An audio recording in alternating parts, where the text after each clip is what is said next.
오늘 말씀은 시편 112편 1절로 10절입니다. 요절은 1절입니다. 한번 읽어볼까요?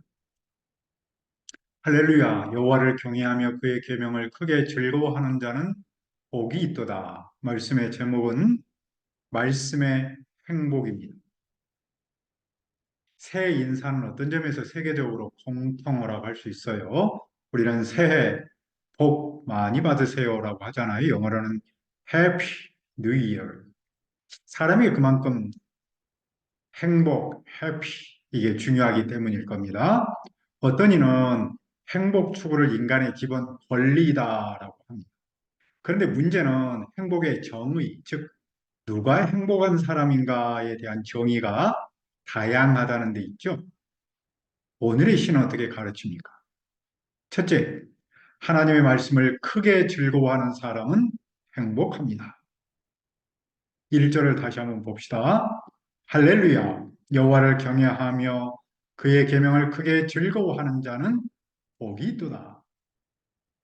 할렐루야는 여호와를 찬양하라는 뜻이죠. 시인은 여호와를 찬양함으로 시를 시작합니다. 그리고 그는 이어서 복이 있는 사람에 대해 말합니다. 누가 복이 있습니까? 여호와를 경외하며 그의 계명을 크게 즐거워하는 사람입니다. 여호와를 경외한다라는 말을 그분의 계명을 크게 즐거워한다라고 받았습니다. 계명은 당연히 말씀이죠. 여호와를 경외한다는 말은 그분의 말씀을 즐거워한다라는 뜻입니다.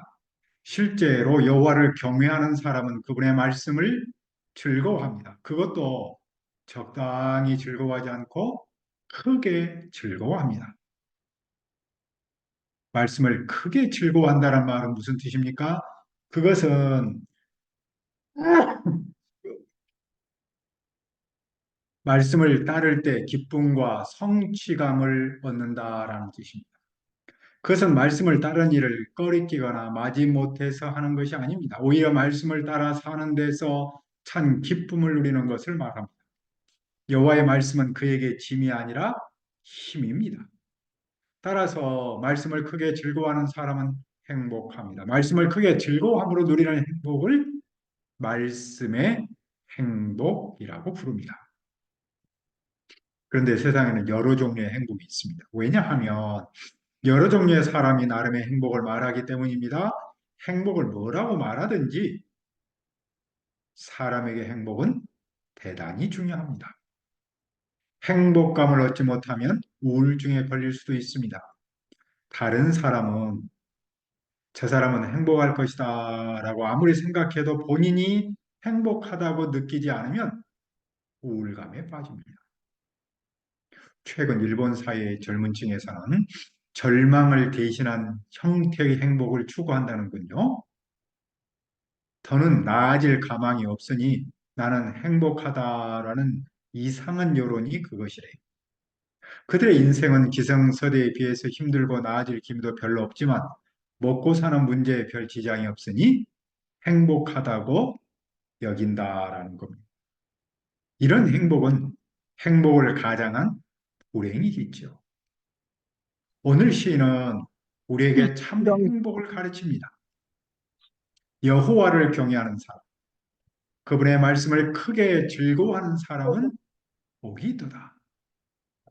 시인은 말씀의 행복을 제시합니다.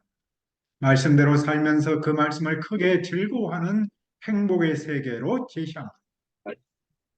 시인은 당대 청중은 물론이고 오늘 우리도 그 행복을 맛보고 즐거워하기를 바라고 있는 거죠. 그 행복은 어떤 특징이 있습니까? 첫째로 그 행복은 다음 세대로 이어집니다. 2절을 봅시오.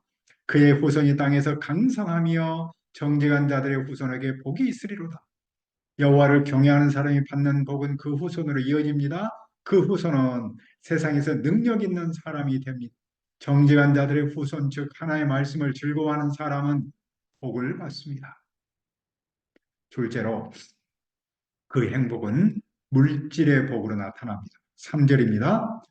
부와 재물이 그의 집에 있으며 그의 공의가 영구히 서 있으리로다.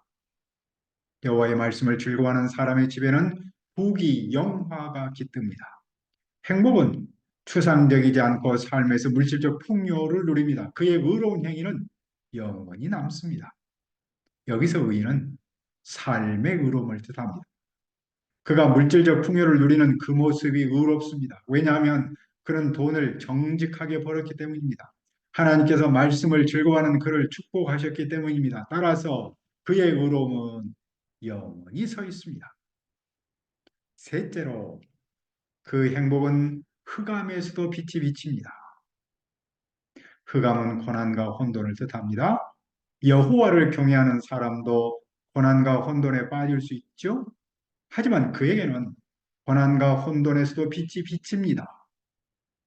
이것은 국가적으로는 이스라엘의 바벨론 포로 생활을 마치고 고국으로 돌아옴을 뜻합니다.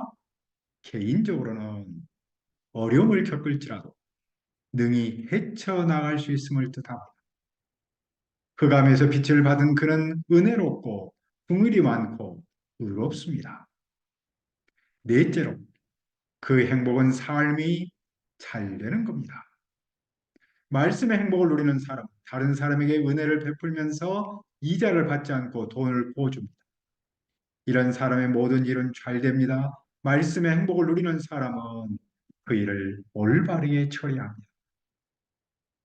또 말씀의 행복을 누리는 사람은 어떤 사람입니까? 둘째, 믿음이 흔들리지 않는 사람은 행복합니다. 6절을 보십시오. 그는 영원히 흔들리지 아니하며 의인은 영원히 기억되리로다. 말씀의 행복을 누리는 사람은 절대로 흔들리지 않습니다. 흔들리지 않는다는 말은 무슨 뜻입니까? 외부적인 어려움에도 불구하고 시련과 고난을 만날지라도 믿음이 흔들리지 않음을 뜻합니다. 그 믿음이 오르락내리락 하지 않습니다. 그 믿음이 언제나 안정을 유지합니다. 어떻게 흔들리지 않을 수 있습니까? 말씀을 크게 즐거워하기 때문입니다. 말씀이 주는 힘이 있기 때문입니다. 하나님께서 말씀을 통해서 그 사람을 붙잡아 주기 때문입니다. 하나님이 붙잡아 두니 어떤 상황에서도 흔들리지 않습니다. 그런 사람은 영원히 기억됩니다. 따라서 말씀의 행복과 믿음에 흔들리지 않음은 선순환의 관계입니다. 그 선순환을 체험하면 행복을 누립니다. 이런 사람의 실제 삶의 모습이 어떠합니까? 첫째로, 그는 흉한 소문을 두려워하지 않습니다. 흉한 소문은 나쁜 뉴스, 배드 뉴스죠.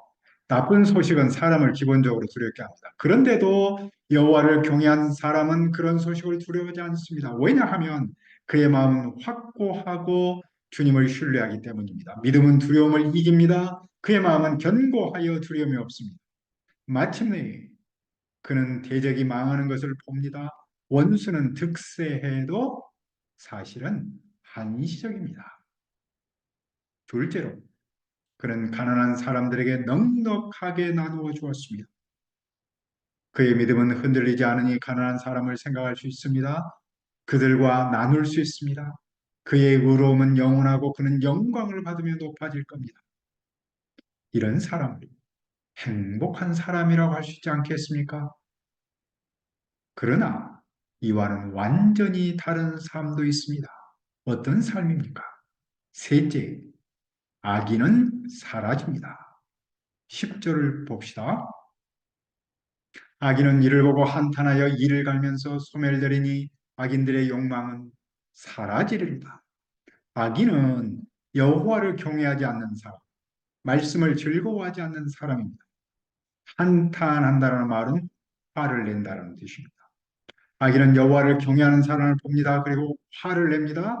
악인은 화를 내는 표현으로 이를 갑니다.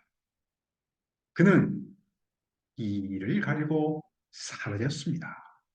그의 욕망은 사라집니다. 말씀의 행복을 모르는 사람은 아무리 행복을 누릴지라도 사라집니다. 왜냐하면 그 행복은 그림자와 같고 곧 사라지는 아침 안개와 같기 때문입니다. 오늘의 시는 복이 있도다로 시작하여 사라진다로 끝납니다. 여호와를 경외하는 사람, 그분의 말씀을 크게 즐거워하는 사람은 복을 받습니다. 그리고 그 복은 다음 세대로 이어집니다. 무엇보다도 어떤 어려움에서도 그 믿음이 흔들리지 않습니다. 다른 사람을 베풀며 삽니다. 그 모든 시작은 그분의 말씀을 크게 즐거워하는 데 있습니다. 그러므로 말씀의 행복을 누리는 사람이야말로 정말로 행복한 사람입니다. 하지만 그분을 경외하지 않는 사람, 그분의 말씀을 즐거워하지 않는 사람이 있습니다. 그 사람은 사라집니다. 말씀의 행복을 모르고 누리지 못한 사람은 사라집니다. 다른 데서 행복을 찾는 사람은 절대로 영원하지 않습니다. 허무한 악인일 뿐입니다. 그러므로 우리는 어떻게 살아야 합니까? 언제나 인류 앞에는 두 개의 선택지가 있었고 오늘 우리에게도 여전히 두 개의 선택지가 있습니다. 그 선택지의 결과는 언제나 분명합니다. 하나는 복이 있도다. 이고 다른 하나는 사라진다입니다. 우리가 시편을 통해 말씀의 행복을 누리고 그 행복이 다음 세대로 이어지기를 기도합니다. 은혜로우신 아버지 하나님, 우리 앞에는 언제나 두 개의 선택지가 있습니다. 그 선택지의 결과는 언제나 분명합니다. 하나는 복이 있도다이고 다른 하나는 사라진다입니다. 우리가 시편을 통해서 말씀의 행복을 누리고 그 행복이 다음 세대로 이어지도록 도와주옵소서. 감사함 예수님의 이름으로 기도합니다. 아멘.